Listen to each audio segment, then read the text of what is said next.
jọ máa rojọ́ marriage ẹ fún mi. Èmi náà wà nínú ẹ̀. Kò sẹ́ni tí mo lọ rojọ́ fún. Tó bá ti ṣẹlẹ̀, má lọ rojọ́ fún anybody. Fi report ẹ̀. Ẹjọ́ dá sílẹ̀ kẹjọ tún ṣà.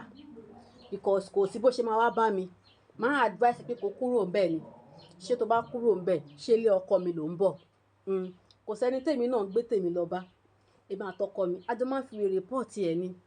Kò wá sí marriage tó perfect. Kò ṣe kí ni? Kò sí marriage tó perfect. Tó bá wùn ẹ́ dúró síbẹ̀, ìwọ ló wà ńbẹ̀. Tó bá wùn ẹ́ kó kúrò ńbẹ̀, ìwọ ló mọ bíbẹ̀ ṣe rí sí ẹ. Má wá gbé tiẹ̀, má wá gbé bá mi. Èmi náà ń fèsì tọ̀dọ̀ mi. Bẹ́ẹ̀ ni marriage tèmi náà kò perfect. Kò perfect o. A jọ fi report ẹ̀ ni èmi àtọkọ mi. Bẹ́ẹ̀ ni tó bá tún yá, àtúnjọ rẹ́rìn síra wa.